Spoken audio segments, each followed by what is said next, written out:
Selamat pagi jemaat Tuhan yang terkasih. Salam sejahtera bagi kita semua. Majelis jemaat mengucapkan selamat mengikuti ibadah Paskah bersama dengan keluarga di rumah. Ibadah Paskah hari ini dilayani oleh Pendeta Yosias Nugroho Wijaya. Warta selengkapnya dapat dibaca dalam I-Warta GKI Serpong. Selamat beribadah.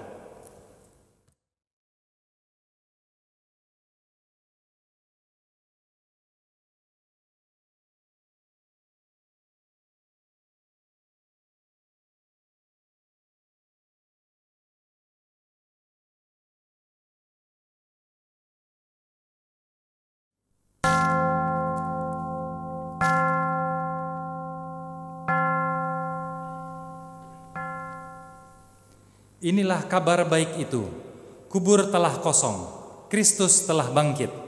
Haleluya. Inilah kabar baik itu, terangnya bercahaya di dalam kegelapan, dan kegelapan tidak dapat menguasainya. Haleluya. Inilah kabar baik itu, dulu kita bukan siapa-siapa, kini kita menjadi domba gembalaannya. Haleluya.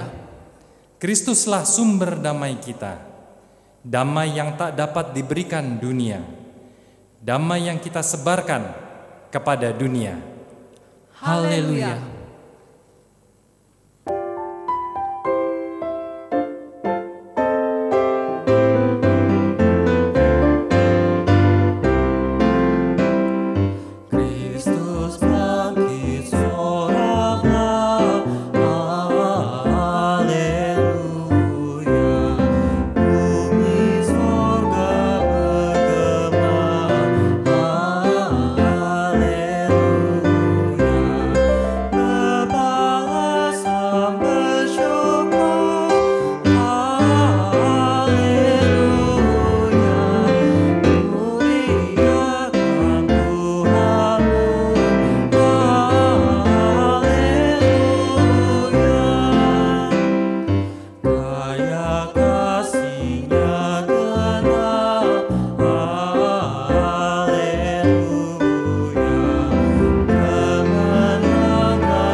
Pertolongan kita adalah dalam nama Tuhan yang menjadikan langit dan bumi.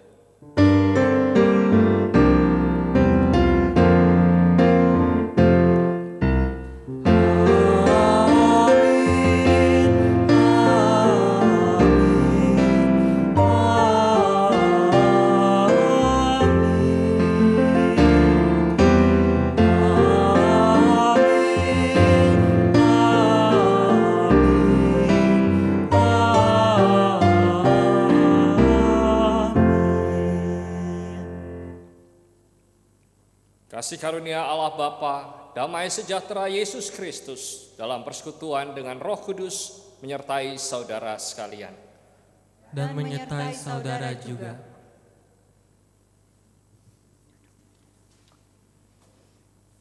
Saudara-saudara, mari kita menyatakan litani secara berbalasan. Kemuliaan hanya bagi nama-Mu, ya Allah Bapa. Sebab pada hari ini Engkau telah menang atas kematian, membangkitkan Yesus dari kubur dan memberikan kami hidup yang kekal. Kemuliaan hanya bagi nama-Mu, ya Kristus. Demi kehidupan dan keselamatan kami, Engkau merengkuh kematian dan membukakan gerbang menuju kehidupan kekal. Kemuliaan hanya bagi nama-Mu, ya Roh Kudus. Engkau memimpin kami ke dalam kebenaran, menuntun hidup kami ke dalam terang-Mu, dan mengundang kami menjadi pancaran kasih-Mu. Mari kita berdoa, secara berbalasan kembali kita nyatakan pengakuan dosa kita. Saudara yang terkasih, Mari kita tunduk dalam penyesalan dan kita berdoa kepada Tuhan. Ya Allah Bapa kami yang Maha Kuasa dan Maha Pengasih, kami orang berdosa yang hina ini datang kepadamu yang kudus dan mulia, mengaku dan meminta ampun atas segala dosa dan kesalahan kami. Kami sering mendukakan Tuhan karena perkataan, pikiran, dan perbuatan kami yang tidak benar.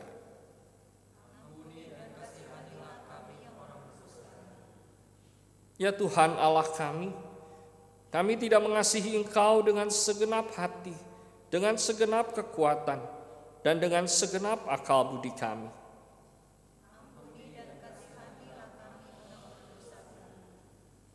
Ya Tuhan Allah kami tidak mengasihi sesama manusia seperti diri kami sendiri. Kami layak kena murka-Mu. Tetapi sekarang kami datang memohon pengampunan atas dosa kami. Tolonglah kami agar dapat bertobat dan meninggalkan segala kejahatan kami.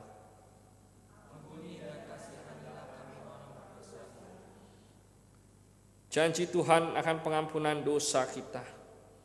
Tetapi Dia tertikam oleh karena pemberontakan kita. Dia diremukkan oleh karena kejahatan kita. Ganjaran yang mendatangkan keselamatan bagi kita ditimpakan kepadanya, dan oleh bilur-bilurnya kita menjadi sembuh. Kemuliaan bagi Allah di tempat yang maha tinggi. Amin.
Bagi kita yang menyesali segala keberdosaan diri, dengarlah kabar yang menyatakan bahwa dosa kita diampuni. Sebab kita telah dikuburkan bersama-sama dengan Dia oleh baptisan dalam kematian, supaya sama seperti Kristus telah dibangkitkan dari antara orang mati oleh kemuliaan Bapa, demikian juga kita akan hidup dalam hidup yang baru. Ia yang bangkit datang memberi harap, Ia yang bangkit datang mengobarkan hati, Ia yang bangkit datang membawa kegirangan, Ia yang bangkit datang memancarkan kehidupan. Tuhan telah mengampuni dan mempersatukan kita. Oleh karena itu marilah kita hidup dalam damai dan pengampunan. Damai Tuhan besertamu. Dan besertamu juga.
Saudara-saudara, mari kita berdoa. Allah Bapa Surgawi, dalam sukacita Paskah hari ini kami menyambut Engkau yang menang dengan hati yang bersukacita. Biarlah sukacita itu tinggal di dalam hati kami dan menetap di dalamnya sehingga kami dapat menjalankan aktivitas kehidupan setiap hari kami dengan kegembiraan dan dengan semangat membangun bersama-sama dengan Engkau.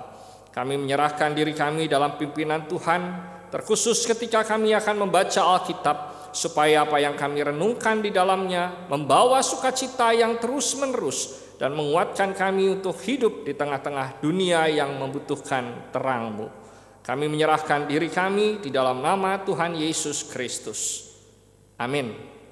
Saudara-saudara, pembacaan Alkitab dilandaskan pada Injil Matius pasal 28 ayat 1 sampai 10.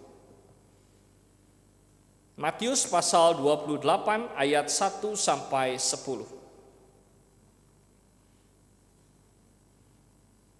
Di dalam Alkitab ditulis, setelah hari Sabat lewat, menjelang menyingsingnya fajar pada hari pertama minggu itu, pergilah Maria Magdalena dan Maria yang lain menengok kubur itu.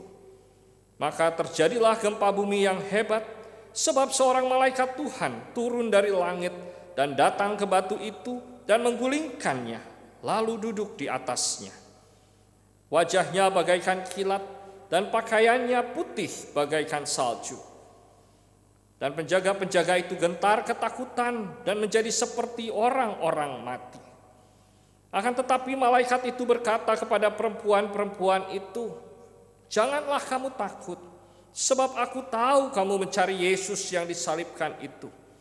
Ia tidak ada di sini, sebab ia telah bangkit, sama seperti yang telah dikatakannya. Mari, lihatlah tempat ia berbaring. Dan segeralah pergi dan katakanlah kepada murid-muridnya bahwa ia telah bangkit dari antara orang mati. Ia mendahului kamu ke Galilea. Di sana kamu akan melihat dia. Sesungguhnya aku telah mengatakannya kepadamu." Mereka segera pergi dari kubur itu dengan takut dan dengan sukacita yang besar, dan berlari cepat-cepat untuk memberitahukannya kepada murid-murid Yesus. Tiba-tiba Yesus berjumpa dengan mereka dan berkata, "Salam bagimu." Mereka mendekatinya dan memeluk kakinya serta menyembahnya. Maka kata Yesus kepada mereka, "Jangan takut. Pergi dan katakanlah kepada saudara-saudaraku supaya mereka pergi ke Galilea, dan di sanalah mereka akan melihat aku."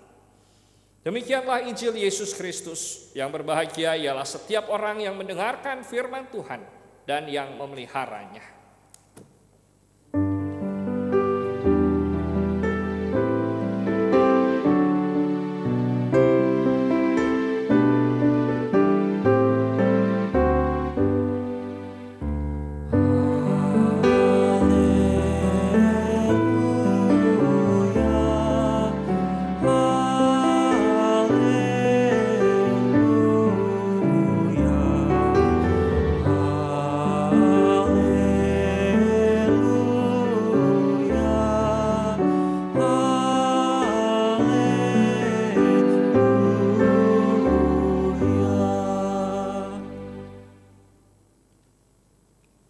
Selamat Paskah semua. Setiap kali kita merayakan Paskah mestinya ada makna yang kita kenang, ada arti yang kita dalami sehingga ia memperkaya kehidupan kita. Karena itu saya mau bertanya kepada saudara-saudara sekalian, apakah dampak Paskah bagi saudara? Bagaimana saudara menerima makna kehadiran Yesus Kristus yang bangkit bukan saja pada zaman dahulu tetapi pada zaman sekarang di dalam hidup kita saat ini dan di sini? Menjawab pertanyaan itu, mari kita menengok perikop yang kita baca. Di dalamnya diperlihatkan kisah yang menceritakan tentang kebangkitan Yesus Kristus. Kebangkitan Yesus Kristus menjadi sebuah arti dari Paskah yang selama ini kita rayakan. Kebangkitan Yesus Kristus menjadi sesuatu yang menjadi pegangan kita, orang-orang yang beriman kepadanya, yang menjadi landasan kenapa kita percaya kepada Kristus. Karena kita akan memperoleh jaminan hidup yang kekal. Kebangkitan Kristus juga mempunyai arti yang baik, yang memperlihatkan bahwa Yesus menang. Pertanyaan saya adalah apakah yang dimenangkan oleh Kristus melalui kebangkitannya? Jawabnya adalah Yesus memenangkan kehidupan atas maut.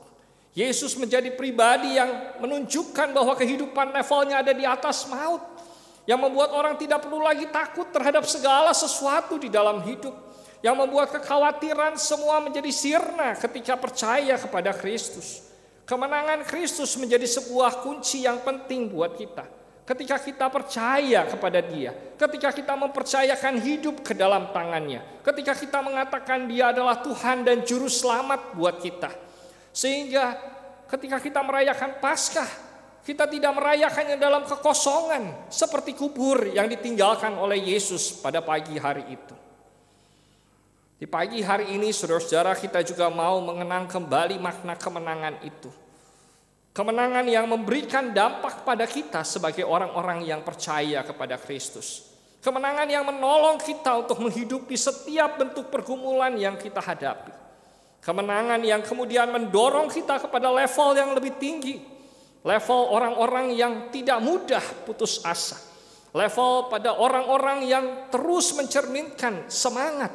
Seperti Kristus menunjukkan pengharapan bagi orang-orang yang melihat kebangkitannya. Nah, saudara-saudara, kisah yang dicatat di dalam Injil Matius ini mau memberitahukan kepada kita bahwa Yesus sudah berhasil menyelesaikan misinya dengan hasil kemenangan. Yesus memperlihatkan bahwa Dia tidak kalah atas kuasa kematian. Yesus memperlihatkan bahwa Dia bisa melewati setiap babak, kendati pun harus dilewati dengan penderitaan. Saudara-saudara, sekarang pertanyaan bagi kita, bagi saudara dan saya, sebagai bentuk pergumulan dari perayaan Paskah kita adalah bagaimana Yesus bisa menang? Saya mengajak kita untuk membayangkan prosesnya. Diawali dari surga ketika Allah Bapa ngobrol dengan Yesus. Mungkin Yesus dipanggil oleh Allah Bapa dan Dia mengatakan, "Sus, saya mau bicara sama kamu." Lalu Yesus mengatakan, "Iya, ada apa gerangan? Sus, sedih nggak sih kamu ketika kamu melihat manusia berdosa tidak bisa berbuat apa-apa untuk menghadapi maut?" Maka Yesus merespons dengan mengatakan, "Iya, sedih banget."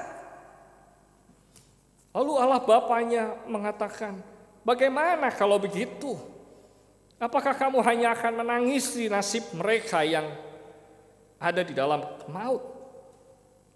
Yesus menjawab, "Selama ini memang mereka sudah kita tolong lewat berbagai macam cara. Tetapi sampai sekarang tak satu pun berhasil membuat mereka lepas dari maut." Kemudian Yesus bertanya kepada Bapanya, "Bapa punya ide enggak? Sebab aku sangat ingin melihat mereka selamat, bebas dari dosa." Terus Bapanya bilang, "Bagaimana kalau kamu turun ke bumi? Kamu saja yang menyelamatkan mereka. Caranya, tunjukkanlah roh yang membuat kehidupan mengalahkan maut." "Iya, tapi teknisnya bagaimana?" "Jalanilah hidup seperti mereka. Rasakanlah derita demi derita yang mereka alami setiap waktu. Pahamilah pergumulan mereka." Lalu apakah begitu bisa membuat mereka selamat? Belum, sebab kamu harus menuntaskannya dengan mati bagi mereka. Pengorbananmu merupakan hal yang menentukan selamat atau tidaknya mereka.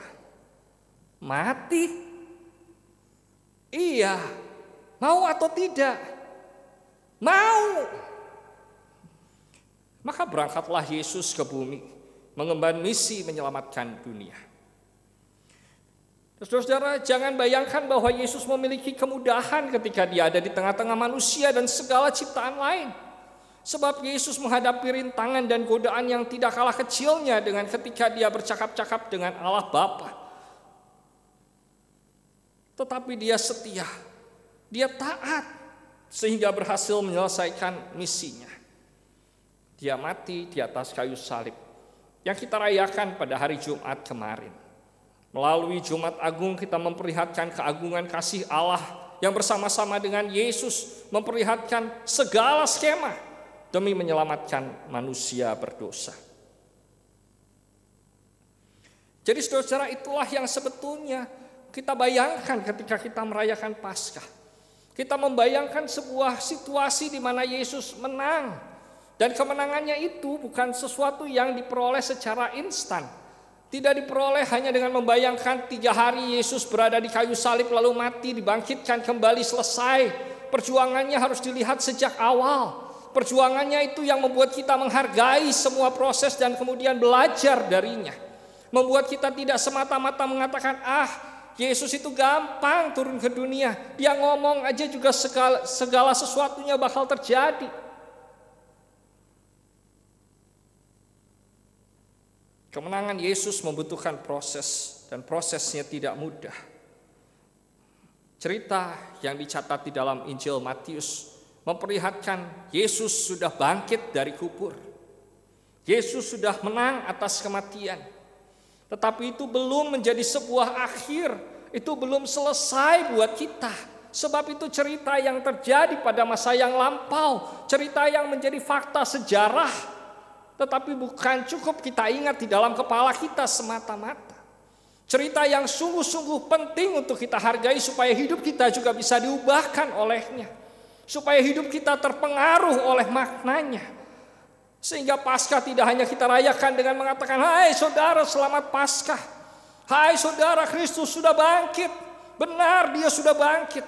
Bukan menjadi sebuah ritual yang berbalasan dari tahun ke tahun kita pantunkan atau kita selebrasikan. Tetapi menjadi sebuah perayaan yang maknanya menggaung di dalam seluruh kehidupan kita. Memberi kekuatan bagi kita untuk menghadapi hari demi hari kita. Saudara-saudara, bagian terakhir dari perikop ini menceritakan perkataan Yesus, jangan takut. Dalam konteks pada waktu itu, Yesus mau menghibur dan meneguhkan hati orang-orang yang kehilangan, orang-orang yang kecewa, orang-orang yang terpukul karena harapan mereka wafat dan wafatnya di kayu salib. Dan ketika orang-orang itu datang menjumpai kubur Yesus dalam keadaan kosong, mereka kaget. Oleh karena itu Yesus berusaha menenangkan mereka dengan kata, jangan takut. Tetapi Yesus segera melanjutkannya dengan sebuah pesan. Pesan yang nadanya lebih bernada perintah. Segera pergilah, lakukan sesuatu, tunjukkanlah aksi sebagai tanda bahwa kamu tidak takut lagi dan sebagai tanda bahwa kamu gembira melihat kenyataan aku sudah bangkit. Itu saudara-saudara yang harusnya kita lakukan di dalam merayakan dan mengenang Paskah. Kita bergembira karena Yesus menang. Kita bergembira karena kita punya pengharapan. Tetapi bukan cuma sekedar untuk berdiam diri. Sebab itu merupakan karya Allah yang sejak awal dipresentasikan oleh Yesus di tengah-tengah dunia. Ketika Allah mengatakan Yesus turunlah ke tengah-tengah dunia, Allah mau mengatakan saya punya rencana baik bagi penyelamatan manusia. Saya mau setiap orang selamat. Tetapi saudara-saudara, penyelamatan itu tidak akan terjadi seandainya kita tidak ikut mengambil bagian di dalamnya. Seandainya kita berdiam diri dan tidak melakukan apapun. Mungkin konteksnya nggak berlaku pada zaman sekarang nih saudara-saudara. Ketika sekarang kita disuruh berdiam diri di rumah.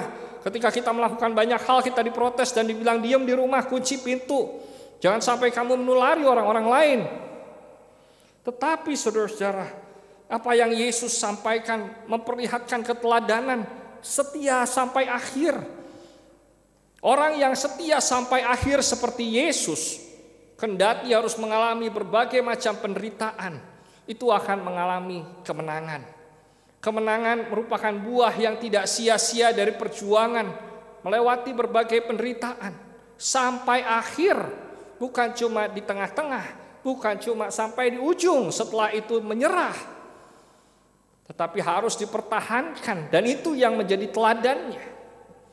Teladan itu saudara-saudara dijiwai oleh semangat kerendahan hati, semangat untuk memperlihatkan bahwa saya mau melakukan sesuatu kendati pun berat harus menjalaninya. Nah, saudara-saudara, mari kita memahami hal ini dengan mencermati rangkaian penghayatan masa Prapaskah tahun ini. Diawali dengan Rabu Abu, kita mendapati sebuah tema dengan ide hidup yang murni, hidup yang tidak munafik, hidup yang bukan cuma memperlihatkan apa yang baik di luar tetapi busuk di dalam.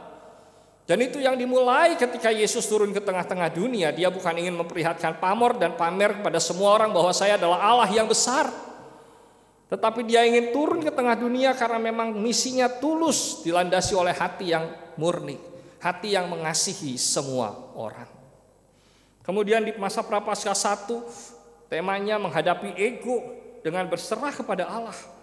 Artinya kita diajak untuk memahami bagaimana Yesus belajar mengerti hal-hal yang ada di luar kehendak dirinya. Dan mengajarkan kita juga untuk menjalani segala sesuatu tanpa harus memaksakan kehendak kita. Dan oleh karena itu maka Prapaskah yang kedua mengajak kita untuk mengandalkan kekuatan roh. Sebab kalau tidak dipimpin oleh roh, mustahil kita bisa meredakan segala keinginan diri kita dan bisa menerima segala sesuatu yang berasal dari luar.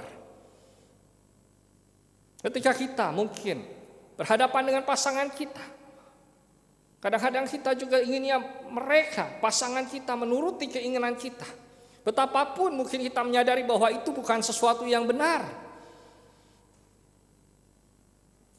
Tapi biarlah itu menjadi renungan kita yang terjadi pada Prapaskah kedua. Saya nggak akan mengulangi hal itu lagi. Prapaskah yang ketiga mengingatkan kita untuk menghargai yang rendah. Kita diajak untuk latihan turun ke bawah, menjumpai orang-orang yang ada di bawah, mencoba mengerti kehidupan mereka yang lebih hina, lebih rendah, dan menerima mereka dalam kesetaraan. Itu prinsip ketika Yesus turun ke tengah-tengah dunia. Dia nggak bilang di bawah itu orang-orang jelek semua, orang-orang berdosa. Tetapi Yesus bilang demi mereka saya mau datang, saya mau menjumpai mereka, bahkan bersentuhan dengan mereka. Di Minggu Prapaskah 4 kita mengajak diri kita untuk belajar percaya dengan tema melihat yang tidak terlihat. Bisa nggak kita percaya sama Tuhan? Bisa nggak kita percaya kepada segala sesuatu yang menjadi rancangan Tuhan? Betapapun kita tidak melihat apa yang ada di depannya, apa yang ada di baliknya. Di Minggu Prapaskah kelima, temanya mati bukanlah akhir. Mengajak kita tetap hidup dalam kepercayaan, tetap setia kepada Yesus. Mungkin kita menghadapi ancaman kematian, tapi Yesus bilang jangan takut sama kematian. Kalau kamu setia sama saya, biarpun kamu mati, kamu akan tetap hidup. Jadi, begitulah. Lalu yang berikutnya di Minggu Palmarum, merendah bukan berarti kalah. Mengajak kita memiliki mentalitas mengalah. Kita nggak harus jadi orang nomor satu. Biarpun mungkin kita punya status dan kedudukan lebih tinggi, biarpun derajat dan martabat kita lebih besar, lebih hebat dari orang lain. Kalau kita rapat, kita jadi pemimpin rapat, bukan berarti semua pendapat kita harus didengar, harus diikuti. Orang lain juga mungkin punya ide yang bagus. Itu belajar mengalah, saudara-saudara. Dan mengalah itu tidak selalu berarti kalah. Nah, itu semua dirangkum dalam satu kesatuan untuk mengajar kita merendahkan diri. Seperti Kristus merendahkan dirinya. Filipi pasal 2 mencatat, Kristus yang memiliki kesetaraan dengan Allah tidak mempertahankan kesetaraan itu sebagai milik yang harus dipertahankan. Tetapi dia rela turun ke tengah-tengah dunia. Dia rela mengorbankan apa yang baik, apa yang besar, tahtanya untuk tujuan yang mulia, menyelamatkan saudara-saudara dan saya.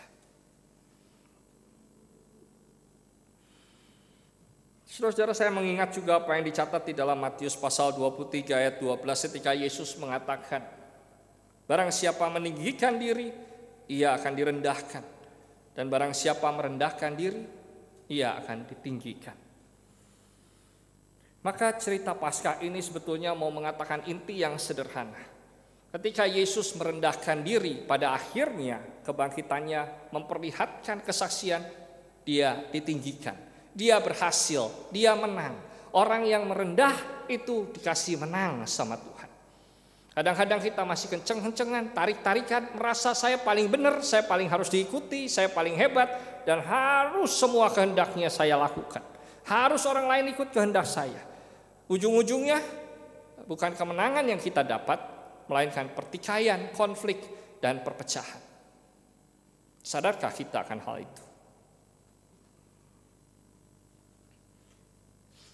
Nah, saudara-saudara, bicara tentang konteks sekarang, pada hari Rabu tanggal 1 April yang lalu saya diajak belanja oleh istri saya. Tajuknya nemenin istri, bukan pengen keluar jalan-jalan. Walaupun saya juga sebetulnya pengen jalan-jalan. Nah, saudara-saudara, jalan-jalannya kemana? Jalan-jalannya. Belanjanya kemana? Belanjanya ke Aeon. Saya tanya, Aeon masih buka itu? Ternyata buka supermarketnya. Ya sudah, belanjalah, emang tujuannya ke supermarket kok. Lalu kami lihat orang-orang pakai masker. Nah, saya ingat waktu virus corona baru pertama kali menerjang Wuhan, lalu sikap orang-orang di sana pada pakai masker. Saya waktu itu juga lagi di Aeon sama istri saya bilang ke dia, tuh, nanti kalau udah menyebar kemana-mana, sampai ke Indonesia kita bisa lihat pemandangan kayak begitu. Semua orang pakai masker, di mana-mana pakai masker. Ya seperti sekarang inilah. Saudara-saudara, saya sendiri orang yang gak suka pakai masker. Alasannya cuma 2. Yang pertama-tama, itu bikin saya gak begitu enak napas. Tidak leluasa kan kalau kita pakai masker dibandingkan kita tidak pakai masker. Lebih enak pakai masker atau enggak? Kalau saya lebih enak enggak pakai masker. Narik napasnya juga bisa lebih enak. Ya, kalau pakai masker mungkin harus ditolong dengan mulut kalau mau tarik napas, supaya lebih cukup udara masuknya. Tapi kalau enggak, ya lebih enak lah. Terus yang kedua, enggak ribet. Saya tuh enggak senang yang ribet-ribet. Ya, kalau misalnya pakai masker, saudara-saudara, ini kalau saya pakai masker, masangnya aja ribet. Saya ngomong juga susah.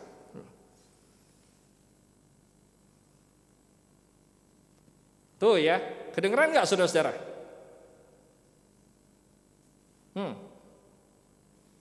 Ya. Satu-satunya hal yang mungkin bikin saya lebih bagus kalau pakai masker adalah saya jadi kelihatan lebih keren.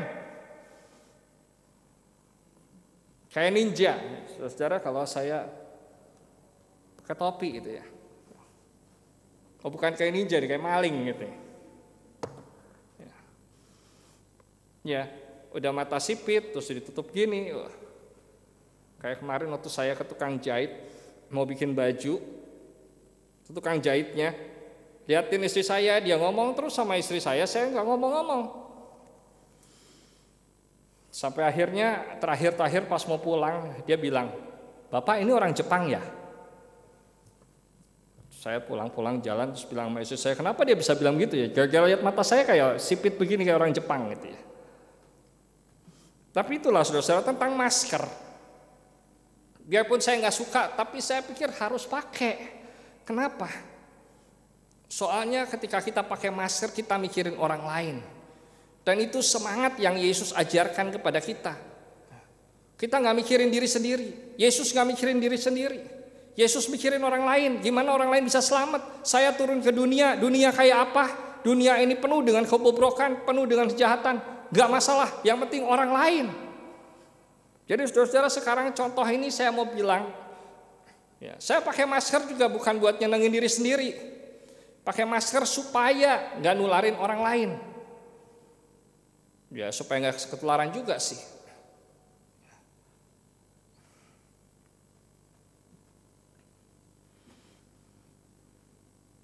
Nah, dalam konteks sekarang seruan Yesus jangan takut mungkin bisa diartikan sebagai seruan berani menghadapi penyebaran virus COVID-19.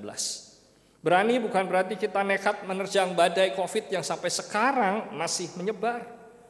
Berani bukan berarti kita tetap mau, berani artinya kita tetap mau memperjuangkan kehidupan.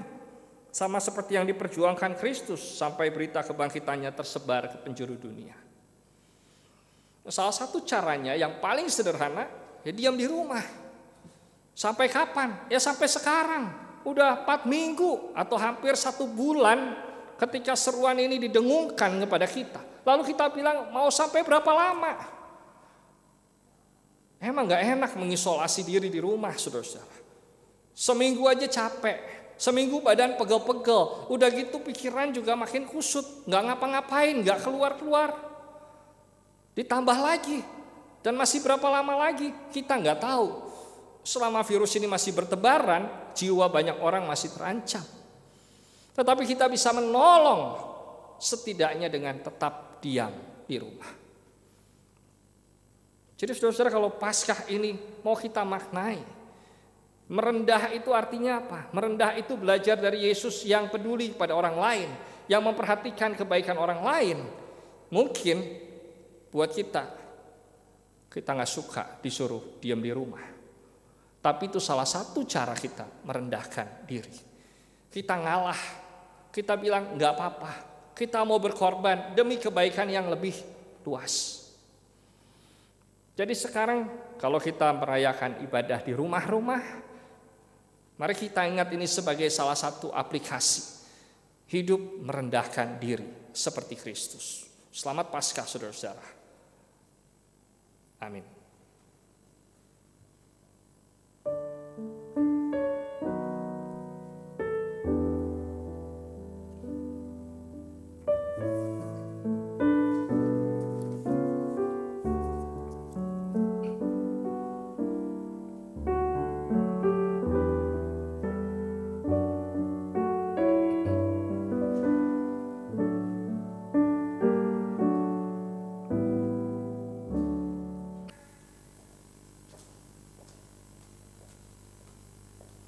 Jemaat diundang untuk bangkit berdiri.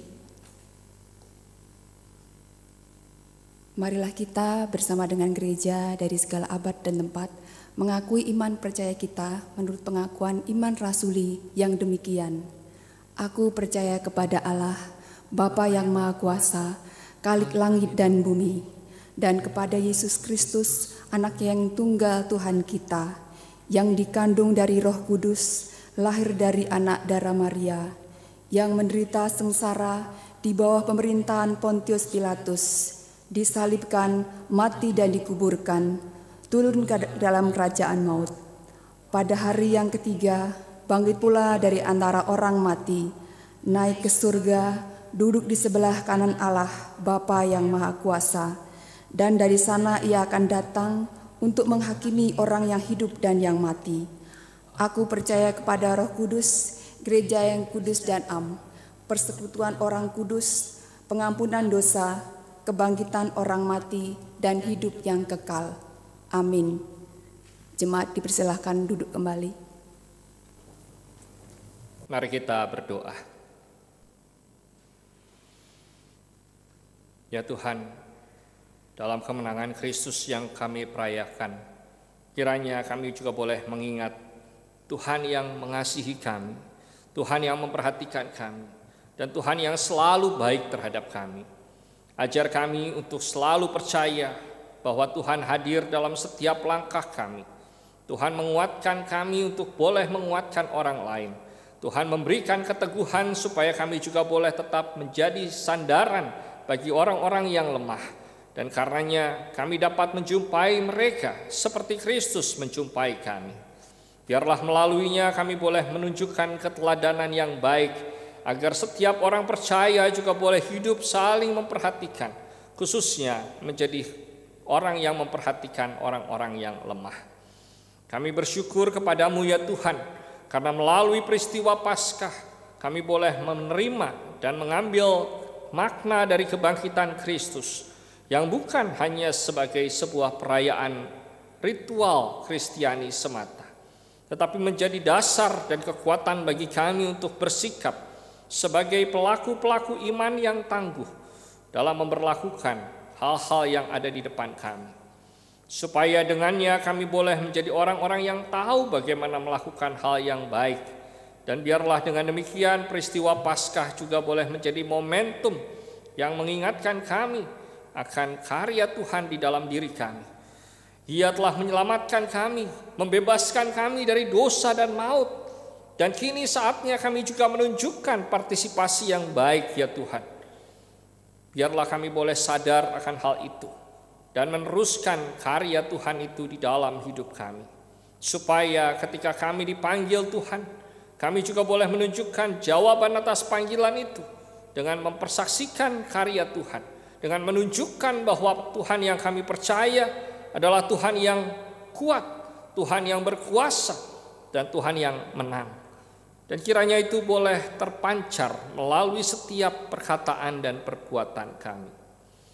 Kami mendoakan setiap orang dalam kasus corona ini, supaya mereka juga boleh tetap bertahan dalam pengharapan, supaya mereka juga boleh menginspirasi orang-orang lain untuk hidup di dalam pengharapan, supaya melaluinya kami belajar banyak tentang kehidupan.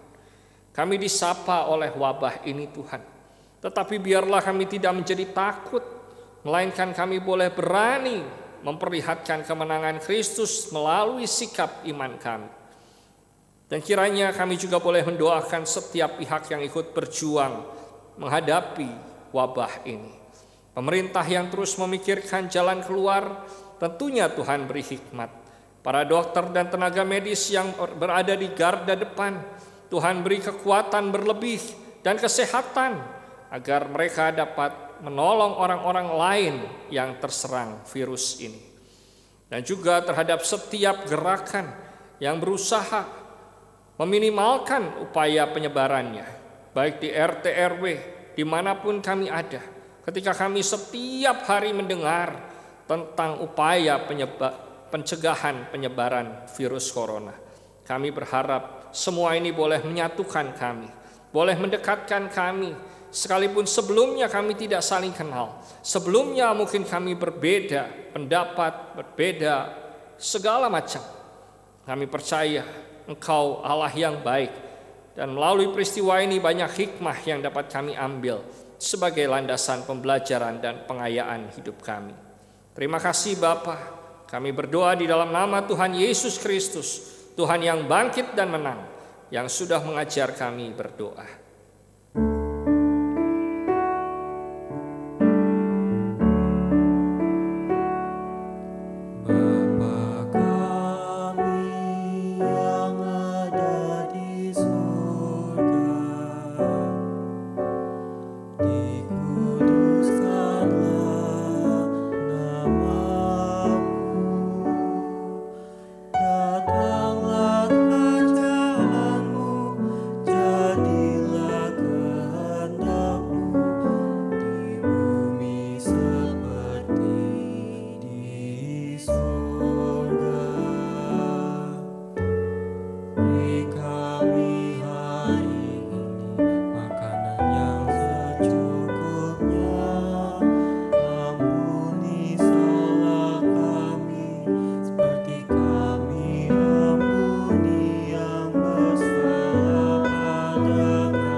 Jemaat, kita akan memasuki liturgi persembahan.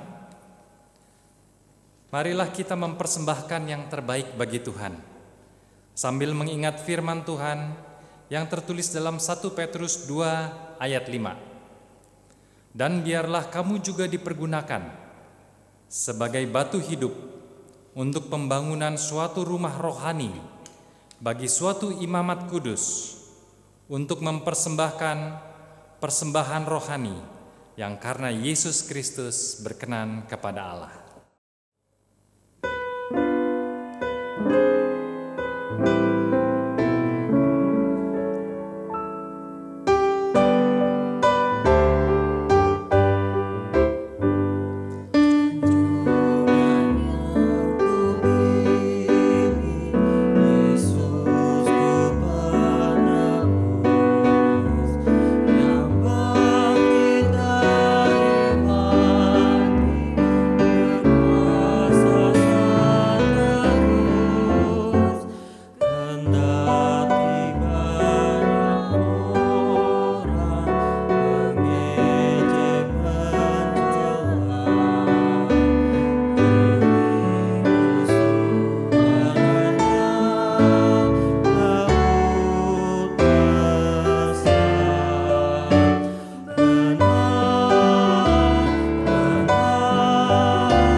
Jemaat, kami undang untuk bangkit berdiri. Mari kita bawa persembahan kita di dalam doa. Bapa yang bertahta di dalam kerajaan surga, kami bersyukur atas Yesus yang hidup dan yang menang, yang memberi kami harapan akan hari esok yang lebih baik. Tuhan, terima kasih atas kesehatan yang sampai hari ini Engkau anugerahkan, juga atas penyertaan Tuhan pada saat fisik kami rapuh, atas pendampingan Tuhan saat jiwa kami khawatir akan virus COVID-19. Bapa yang baik, inilah persembahan kami yang terbaik, melalui transfer sebagai ungkapan nyata atas berkat Tuhan melalui pekerjaan, melalui usaha kami. Kiranya Tuhan berkenan. Kami berdoa untuk majelis jemaat yang mengelola persembahan ini. Kiranya Tuhan memimpin mereka di setiap keputusan mereka. Kiranya persembahan ini boleh dipakai untuk membangun iman kami, kesetiaan kami, agar persembahan ini juga boleh menjadi berkat bagi orang-orang lain di sekeliling kami yang membutuhkan.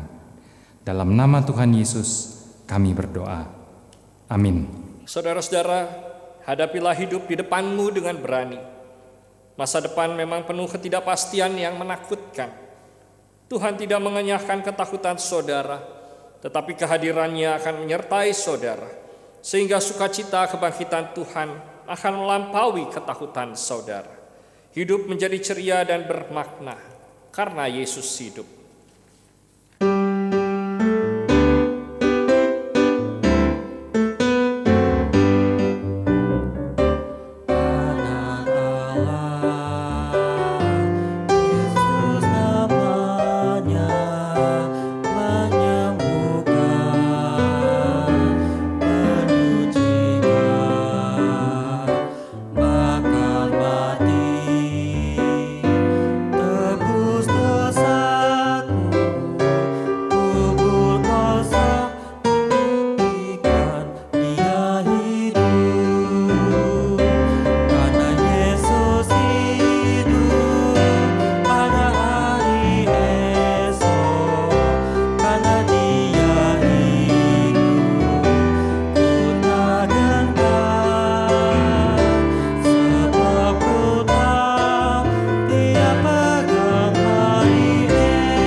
saudara-saudara, melalui kuasa kebangkitan Kristus, biarlah kita boleh kembali di tengah-tengah kehidupan dengan berkat dari Tuhan.